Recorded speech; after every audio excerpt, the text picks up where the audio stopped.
Vamos começar com uma oração então? Pai, nós te agradecemos, Senhor, por este momento. Nós estamos aqui, Senhor, para receber um pouco mais da tua sabedoria, Senhor. Que cada palavra aqui ministrada seja para a tua honra, para a tua glória, Senhor, e para o crescimento espiritual, Senhor, e a aproximação de ti, Senhor, em nome de Jesus. Amen. In Jesus' mighty name, amen. And all the people said, amen. Nem aula de inglês ainda, né? Estou me adiantando. I'm getting ahead of myself. Então, pessoal, não vou nem perguntar quem leu, né? A Montanha Mágica, porque cada vez que eu pergunto eu me decepciono. Mas vocês leiam, pelo amor de Deus, gente. Leiam, gente. Leiam. Tá? Diga, Nick.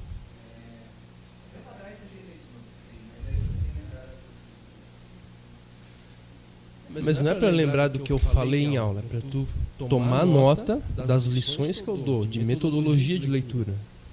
Entendeu? Lembrar do que eu falei, tu não vai lembrar, é impossível. Tu tem que tomar as lições. Por exemplo, tu lembra a intertextualidade? Que eu falei sobre intertextualidade? Então, eu deveria ter anotado isso. Se tivesse anotado isso, você saberia, teria já um critério de leitura. Entendeu? Então vamos lá. A Ana nunca fala na aula, cara.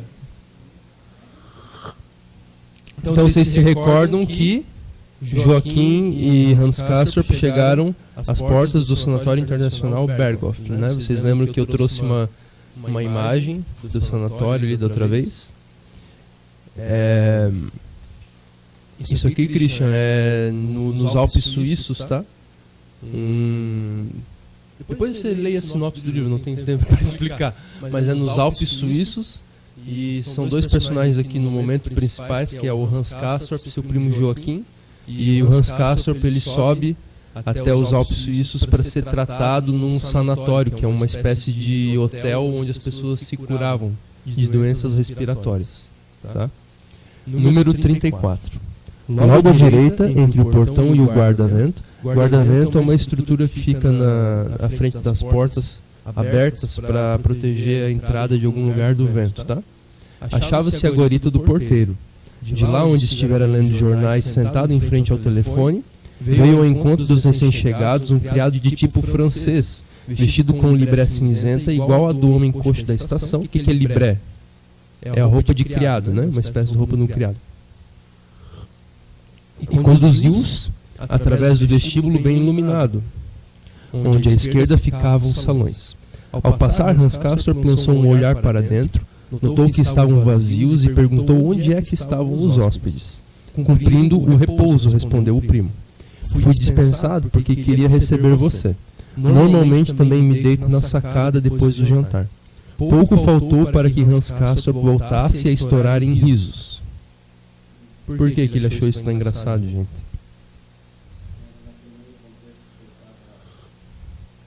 Ele já... Exatamente. É que ele já vinha numa sequência de hilaridades. Sabe aquele estado no qual você fica em que você riu tanto, qualquer coisa que acontece você acha cômico? Você está num estado de comicidade irresistível, né? O Hans Castorp estava mais ou menos assim. Mas também é algo um pouco... O Hans Castorp está achando um pouco esdrúxulo, né? Um pouco absurdo esse hábito que eles têm no sanatório de deitarem na sacada após o jantar. Por exemplo, do texto aqui em cima, vamos fazer um pequeno exercício de interpretação textual. Desse parágrafo que começa aqui, ó. Qual que é a afirmação mais absurda, mais inusitada, mais, talvez, desajustada, engraçada, cômica para o Hans Castorp, potencialmente?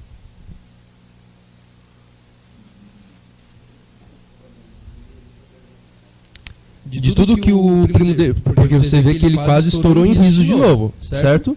De todas essas expressões, tudo que o Hans Castorp falou nesse parágrafo aqui, que o Joaquim falou nesse parágrafo aqui, o que é potencialmente mais digno de graça?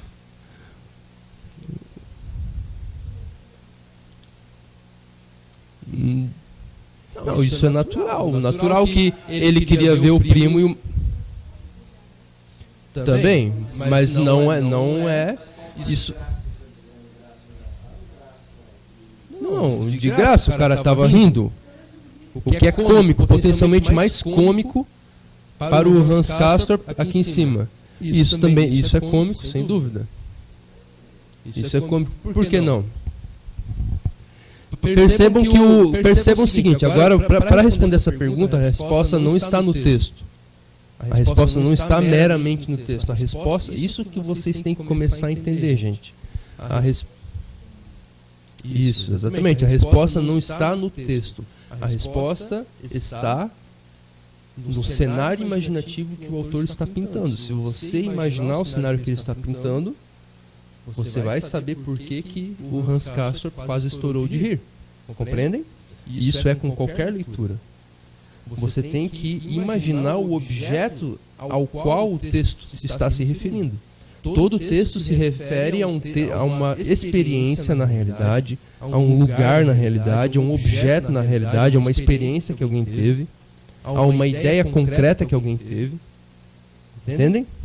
E vocês têm que fazer o percurso de volta do texto para a realidade. Aqui é uma realidade imaginada por um autor, uma realidade imaginativa.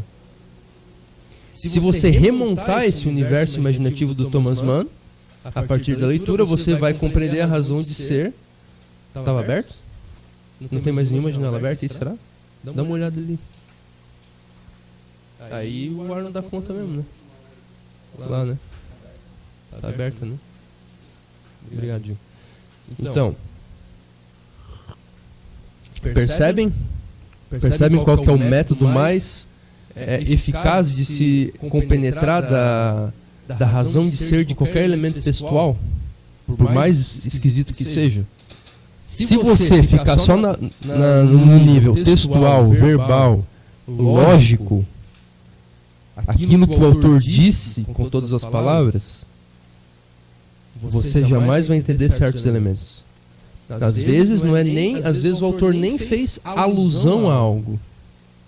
Por exemplo, o Thomas Mann fez alusão de que, por exemplo, o Hans Castorp havia comido naquele dia, ou que ele havia dormido naquele dia, ou que o lugar no qual ele estava tinha uma certa densidade atmosférica. Na verdade ele fala disso. Estou pensando no elemento ambiental. Desculpe, gente. Por exemplo, ele fala a cor da primeira casa que o Hans Castorp encontrou quando ele começou a subir no segundo trem. Não. Mas essa casa não existe ali nesse universo imaginativo? E essa casa que existe ali não tem... Ele se refere a certas casas. Mas essas casas não possuem alguma cor? Que cor que elas possuem? O autor não fala, ele sequer alude. Então vocês têm que perceber que há elementos... A pessoa, geralmente o bom leitor, aquilo que é considerado bom leitor hoje em dia, quando ele consegue desvendar as intenções sutis do autor, ele já é considerado um gênio. Mas isso ainda é muito pouco. Não é só aquelas coisas, porque um autor genial como um Thomas Mann, ele vai fazer alusões tão sutis que se você não tomar cuidado, elas vão ficar só no nível do teu subconsciente, trabalhando lá. Certo? Então, mas essas alusões, essas entrelinhas do autor, essas nuances textuais, verbais, lógicas, muitas vezes, às vezes o autor não fala algo, mas é uma implicação lógica daquilo que ele falou antes. Mesmo isso é uma camada ainda muito superficial. Não diria muito superficial, mas ainda não é o fundo. O fundo, a leitura mais profunda, é aquela que remonta o universo que está por trás do texto, e ao qual o autor não se refere muitas vezes, mas que tem que estar lá de alguma maneira. Por exemplo, aquelas casas têm que ter alguma cor, embora o autor não tenha falado. Então, quando você penetra, e isso vale para qualquer tipo de leitura, você está lendo lá um livro sobre a cura da alma, um livro sobre a Bíblia, qualquer coisa assim, um livro sobre relacionamento, você tem que pegar o texto e remontar aquele texto à experiência real. Ela vai, é a experiência real que te elucida o texto, e não o contrário. Entendem? O autor, tudo que o autor faz é te apontar a tua atenção para uma certa realidade. E no momento em que a tua atenção é voltada para aquela realidade, ele vai falar, ó, nessa realidade aqui existem certas e certas e certas relações. Existem certas relações entre tal realidade e tal realidade. Por exemplo, num livro sobre relacionamento, por exemplo. Aí, você que vai ter que voltar os teus olhos para a tua experiência de relacionamentos e ver se aquele elemento está lá ou não. Aí você, é verdade, existe isso. Mas tudo que o autor faz é apontar a tua atenção, voltar os teus olhos para um objeto que você já poderia ter conhecido antes, mas que a tua atenção dispersa não te permite conhecer. Ficou claro? Então, quando você está lendo um livro, aparece uma experiência, parece algo... Por que o Hans Castorp estourou de risada aqui, gente? É esquisito, não é? Mas a resposta está no universo do qual o Thomas Mann está falando. Mesmo que o Thomas Mann sequer tenha pensado, às vezes o autor nem pensou na razão de ser de certo elemento, mas aquilo flui naturalmente do universo, é como que uma consequência lógica, uma consequência estética, uma consequência imaginativa, uma consequência moral do universo imaginativo que ele criou.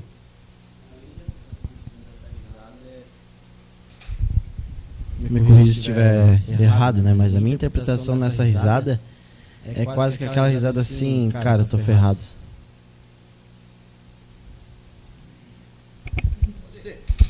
Poderia ser, aí você já começou a penetrar o nível do universo. Por que ele se sentiria ferrado?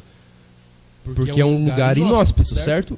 Opa, então você já fez, essa tua interpretação, Lucas, já fez referência, você tomou nota de que aquilo é um lugar inóspito para o Hans Castorp.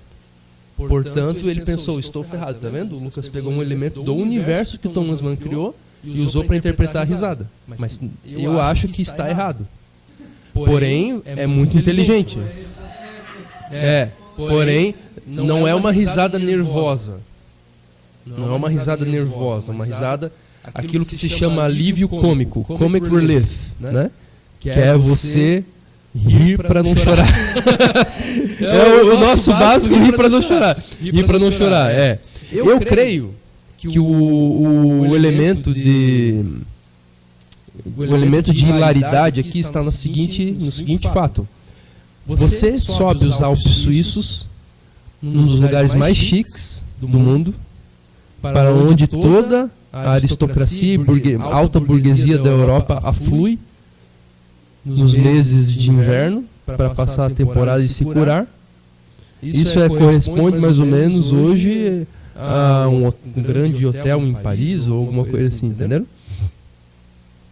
Você chega lá e... Desculpa, o Nicolas está me distraindo.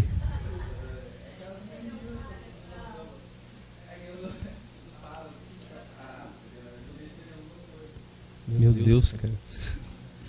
Primeira nota, gente. Primeira coisa. Uma vez eu sentei com o Jonathan para ensinar ele a ler, lá em Goiânia, né? A gente estava na casa do bispo. E a gente teve um tempo lá, eu sentei para ensinar ele a ler. Primeira coisa que eu notei é que ele não conseguia parar quieto. Primeiro obstáculo para a leitura, gente, é a tua agitação física. Às vezes vocês olham para mim, vocês veem como é que eu tô? Às vezes eu tô aqui assim. Às vezes eu tô aqui parado, assim, olhando pro nada, entendeu? Por quê? Porque eu tenho um longo hábito, tô longamente acostumado a me concentrar dentro de mim. Certo?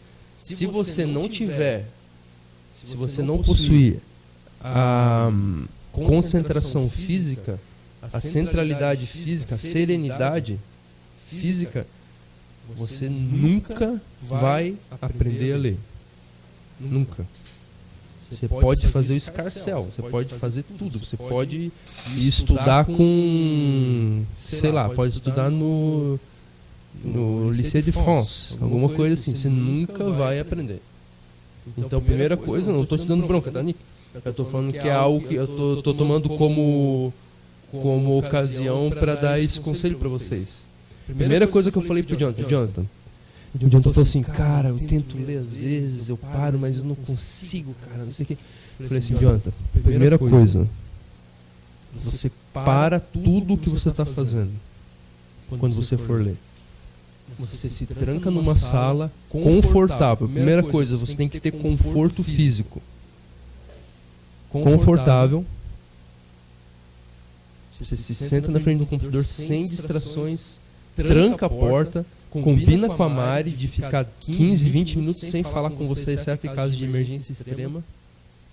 E você fica lá, quieto, na frente do livro. Você para, você senta na tua cadeira, pega um café, senta na tua cadeira, fica olhando para o computador e fica 5 minutos sem fazer nada. Sem fazer nada. Tentem fazer isso. O Nicolas, eu acho que se ele tentasse fazer isso, ia dar um ataque cardíaco nele. Mas é preciso, Nick, tá? Por que eu te emprestei a Crime e Castigo em 2019 e até hoje não leu uma linha? 2019. Por que, Nick? Porque tu é agitado, entendeu? E isso é uma questão de temperamento. Por exemplo, a Gil, a Ana tem um temperamento perfeito para o estudo. A Camila tem um temperamento muito bom para a arte, porque ela é sanguínea. Mas a Gil, a Ana tem um temperamento perfeito para o estudo, um estudo mais sistemático. Então, o Lucas tem um temperamento muito bom, o Lucas Bueno tem um temperamento muito bom para sistematizar coisas práticas, para trazer as coisas para a prática. Mas o que eu estou te ensinando aqui é como você transferir as coisas da idealidade mais abstrata. Tu está lendo lá um livro do Bispo, daqui a pouco, do que ele está falando, cara? Não passou por isso? De que raio de coisa que ele está falando aqui? Então tem que aprender a fazer todo o caminho de volta da abstração mais alta, da idealização mais abstrata, para o mundo concreto. Compreende? Então é isso que a literatura dá. É isso que a literatura proporciona. Porque a literatura é isso. O que a gente está fazendo aqui, gente? Cada frase, cada parágrafo nos força, nos convida a imaginar um universo concreto que está por trás do texto. Mas aí a gente lê uma Bíblia, a gente lê um livro de teologia, um livro de doutrina, e a gente não faz isso, a gente não tenta penetrar o universo que está por trás do texto. É por isso que a literatura é tão sensacional, porque ela te treina, ela vai te ensinar a fazer esse caminho, entendeu, Lucas?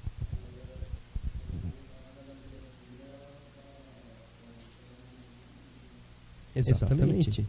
Claro, tem essa outra questão. Mas depende do autor também, tá? Depende do autor. Shakespeare, meu Deus. Shakespeare é uma torrente, assim, enseguecedora, atordoante de... Como é que eu vou dizer? De experiências profundas, das coisas mais drásticas da alma humana. Claro que tem elementos cênicos, elementos de personagem, elementos de história, né? Esqueci agora do nome, como é que se chama? Mas esses elementos de história, certo? Elementos narrativos, elementos de fábula. Porém, tu vê que ele não dá muita atenção para como o Thomas Mann aqui descrever cada detalhe de cada coisa. Não, vai no coração. Né?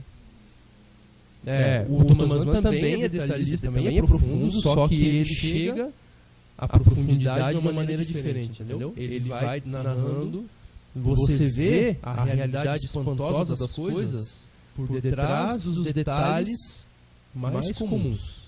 O Thomas Mann, ele deixa a verdade, a realidade que ele está querendo, a qual ele está querendo meter, ele deixa ela se insinuar silenciosamente por entre as páginas.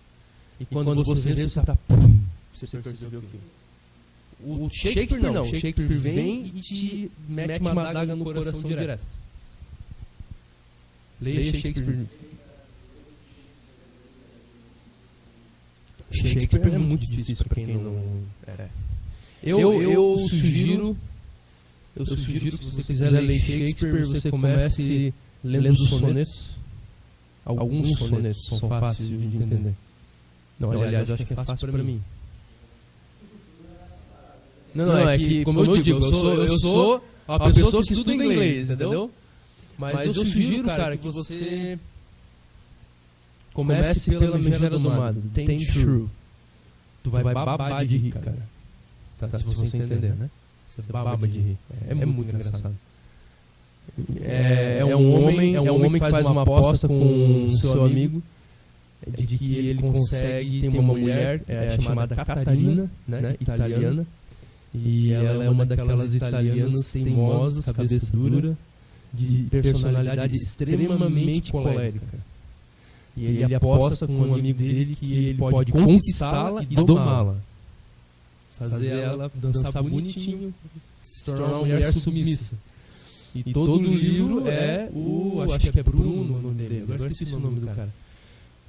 Bruno, acho que é.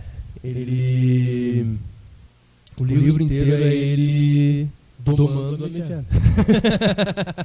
Todas as estratégias que ele usa para quebrar o orgulho da mulher e tornar ela bonitinha, pianinho.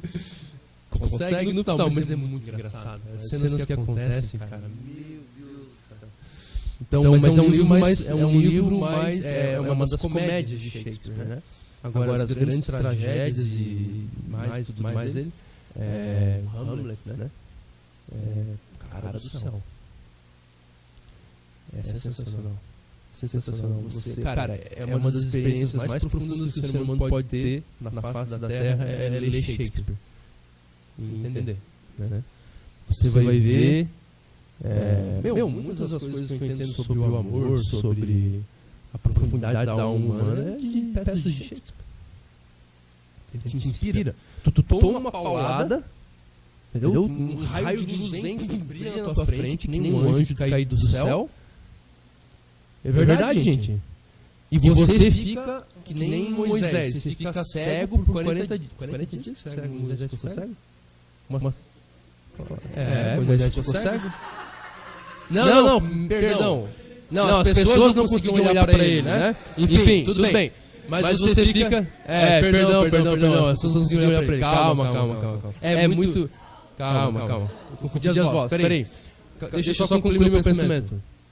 O que eu quero dizer é o seguinte, aquele brilho ofuscante, ensegrecedor, que brilha na tua frente, e que tu fica, cara, tem alguma coisa extraordinária aqui. E conforme vai passando os anos, aquilo vai se desdobrando na tua frente, aí tu pensa, agora eu vejo a realidade. O teu olho começa a se habituar àquela claridade e você começa a discernir os traços daquilo que está na tua frente. Shakespeare é assim, entenderam? Então, muitas das coisas que eu sei é por causa de Shakespeare.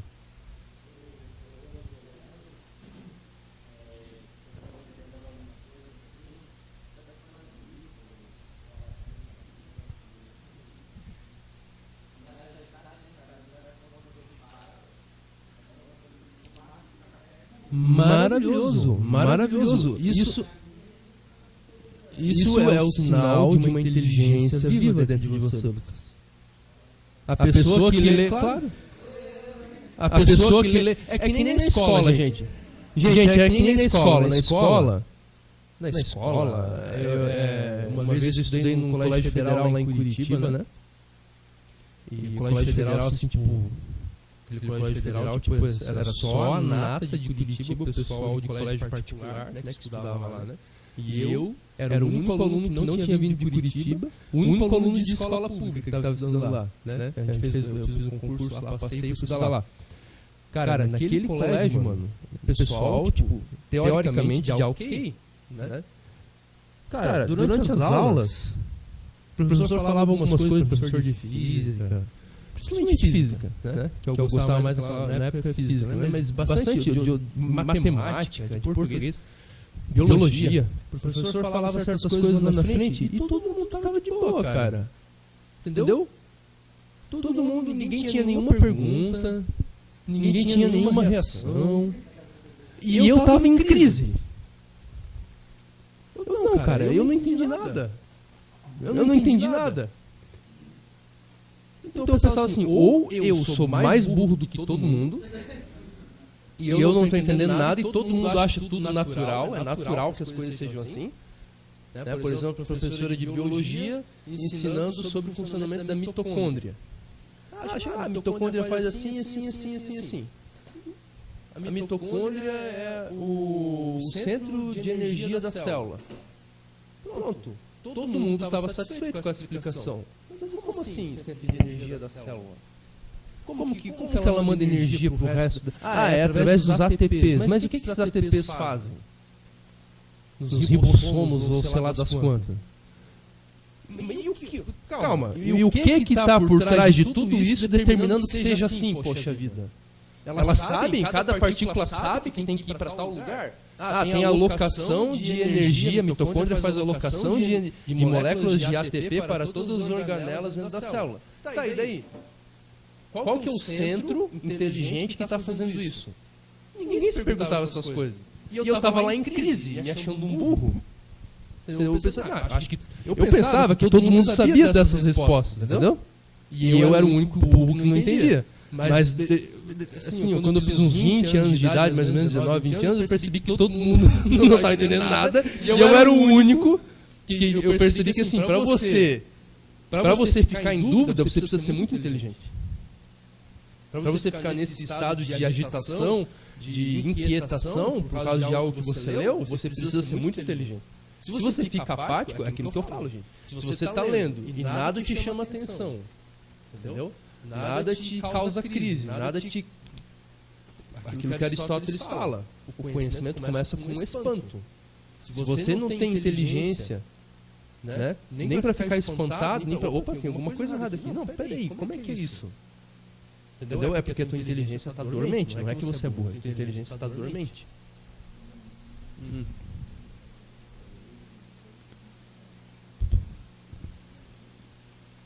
Será que o quê? Fala, Júnior. Deu jeito no pneu?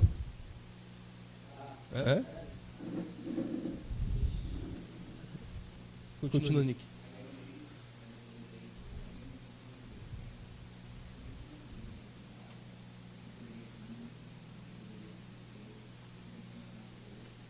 Sim, isso é parte do que você deve fazer, exatamente. Mas para isso você tem que ler, né? Quando tu pega pra ler, tipo, uma vez a cada 4 anos, né? Que já faz 4 anos. Eu pensei que me castigo pra ele, mano. Nunca. Aí perguntei uma coisa sobre o começo da história, o Nick não sabia. Não, cara, tu nunca leu dele, não. Nunca li.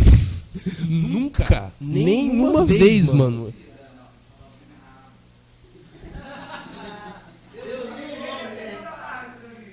Tu leu a segunda página?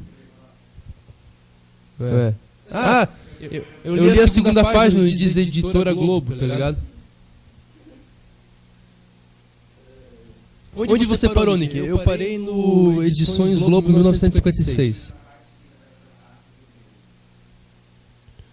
Meu Deus do céu, cara. É a segunda página, mano. Ele tá saindo da casa da Jota ainda. Ele encontrou a prostituta?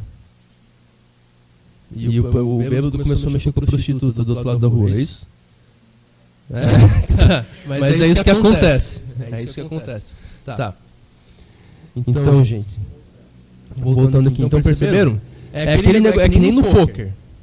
Eu joguei poker durante algum tempo, né? Não que eu tenha orgulho disso, né? Mas eu jogava poker. É massa, cara. É massa. Não tô recomendando que ninguém faça, tá? Mas uma vez eu fui jogar poker com um amigo meu, ele chegou, me deu 80... O Xande. Ele chegou, o Xande é doido. Ele chegou com 80 pila pra mim, né? Dani, bora lá na Brook jogar poker. Chegou com 80 reais, né? Eu jamais ia apostar o meu dinheiro no poker. Eu jogava poker na internet pra brincar.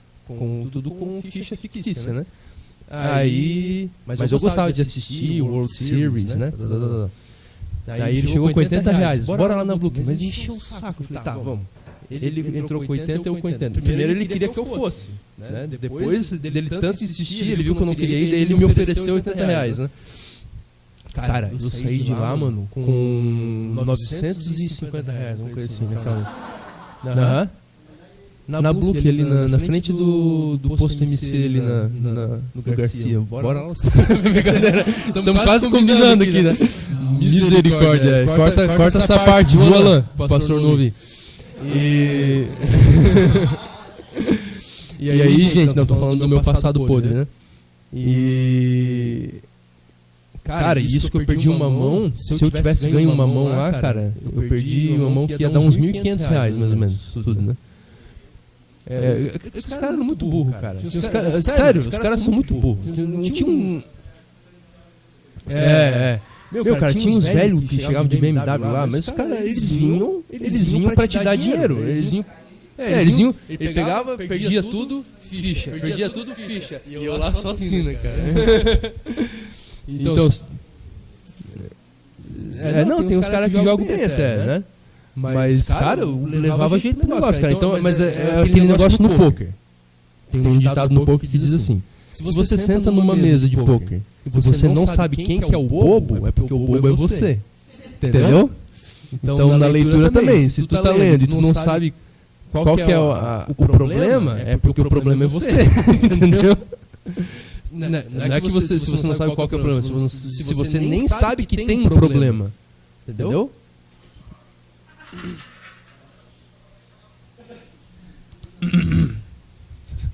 Então, gente, vamos continuar.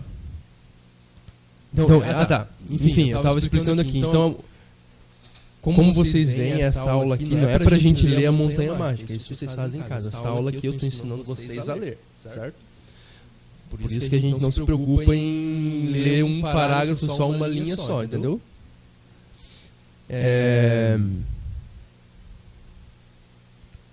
Prestem atenção. Então, o Hans Castorp, ele chega num dos lugares mais chiques, da Europa, que é o Sanatório Internacional Berghof.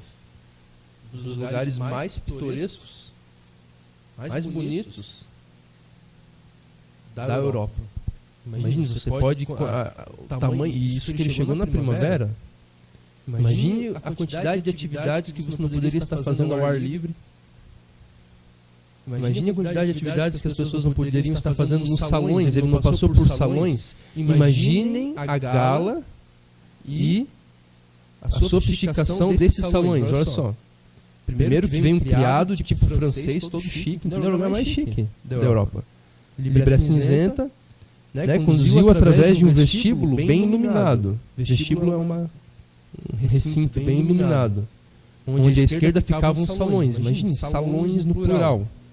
Imagine um vestíbulo, a recepção de um hotel chique, mais chique da Europa, e à esquerda, salões e salões.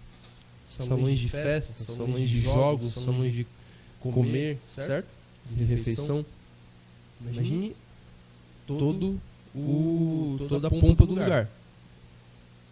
E depois do jantar, em vez do povo estar ali dançando, tocando piano, jogando pôquer, fazendo coisas que seres humanos normais fazem num hotel de luxo, o que o pessoal estava fazendo? Cumprindo o repouso. Cumprindo uma obrigação de repousar. Entendem? De onde vem a hilaridade para o Hans Castorp? Era incondizente com a natureza do lugar. É que nem... Imagine que você chega em Las Vegas. Alguém aqui já viu vídeo sobre Las Vegas? Já viu filme sobre Las Vegas? Você sabe o que é aquilo? Aquilo é uma loucura, né? Imagine que você chegue no maior hotel no Caesars Palace, em Las Vegas. Né? Aí você tá lá, você chega lá, você espera ver aquelas mulheres bonitas, né? Que tem aquelas prostitutas, né? No fim das contas, são meretrizes, no fim das contas, né? Mas aquelas mulheres maravilosas, os caras jogando, bebendo, tudo mais, né? E tu chega lá, tu pergunta pro cara da recepção, onde tá todo o pessoal? Eles estão no momento de contemplação mística. Eles estão, sei lá, rezando Ave Maria, alguma coisa assim. Compreendem? É ridículo, né? É totalmente incondizente com a situação. Claro que isso daqui não basta para explicar um estouro de riso. Mas aí você soma essa incongruência, entendeu? Exatamente. Agora você entendeu por que eu acho que a tua está errada e a minha certa? Não faz mais sentido? Então você imagine... Pode falar, Lucas.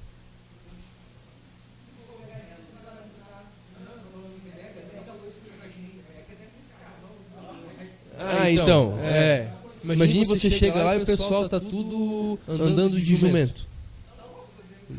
Entendeu?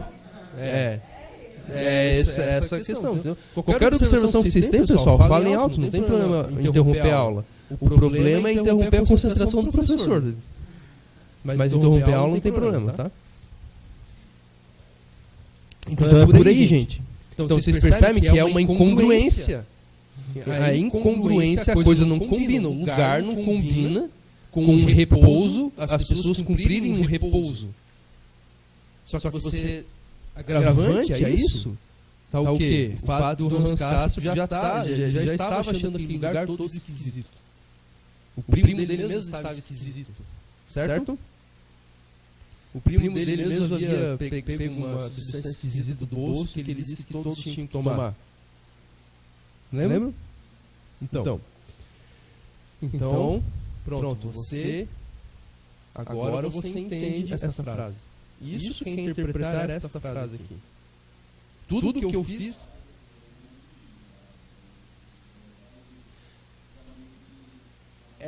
tá no universo que o Thomas Mann criou. Isso.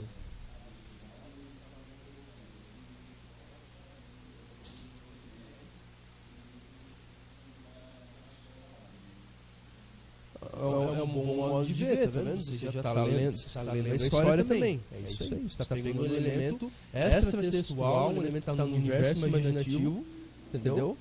E você jamais vai conseguir entender nenhum texto sem você fazer alusão à tua experiência. Por exemplo, você está fazendo alusão à tua experiência de nerd descolado. Aquilo que você entende por nerd descolado. É o teu modo de entender isso daqui. Então você nunca vai entender nenhum texto sem você trazer para a tua experiência. E tentar enxergar aquilo na tua experiência.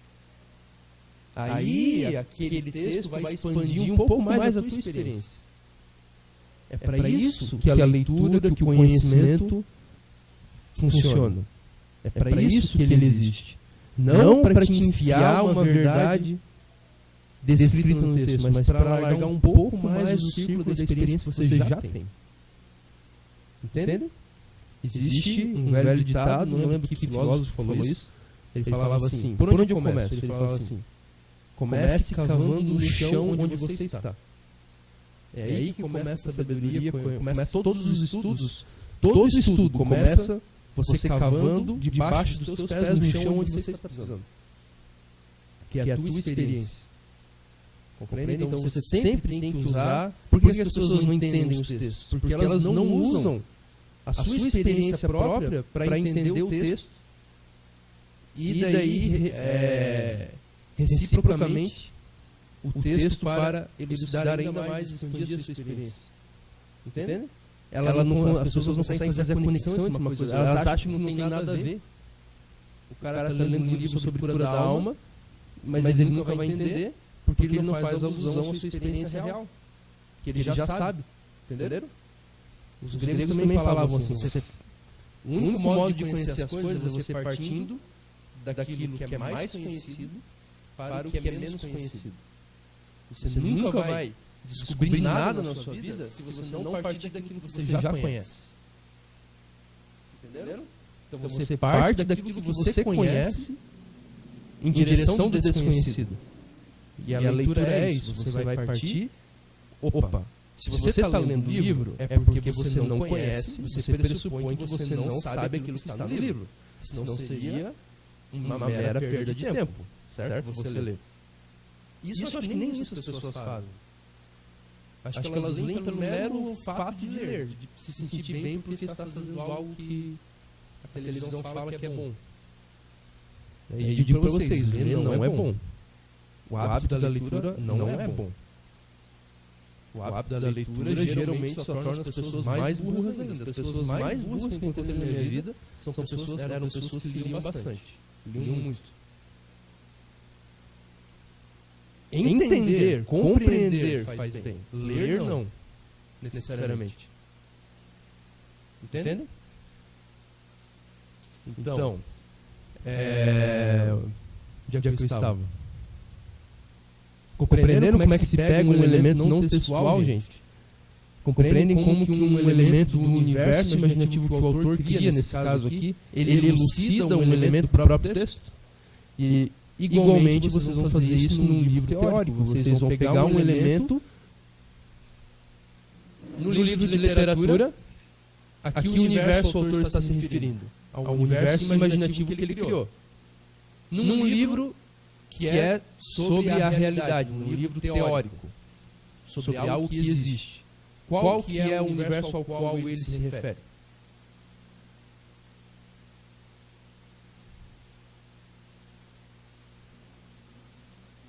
Hã?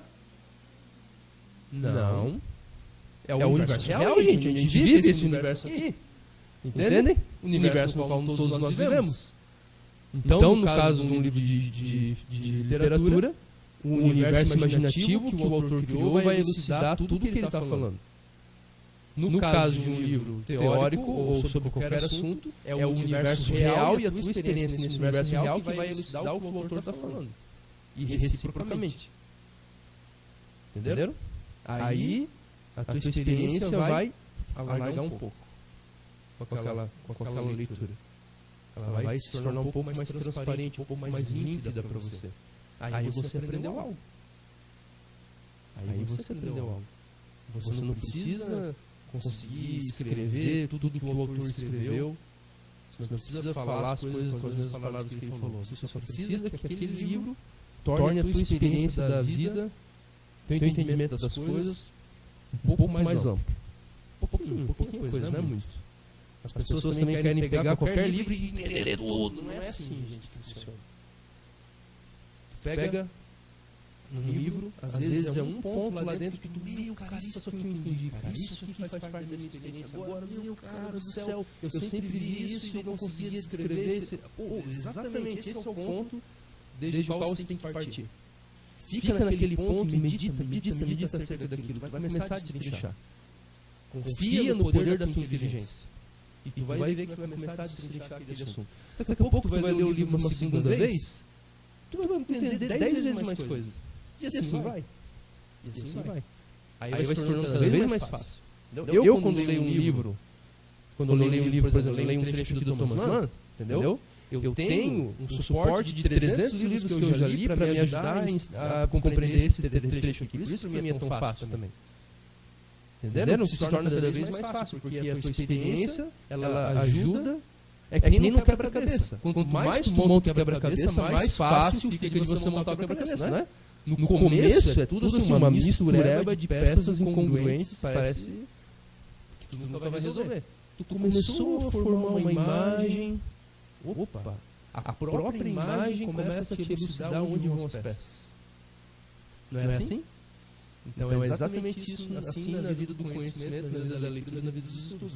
Aquilo que você já entendeu, já estudou de outros livros, vai começar a te mostrar a imagem do objeto por trás e você vai montando ele de uma maneira cada vez mais fácil.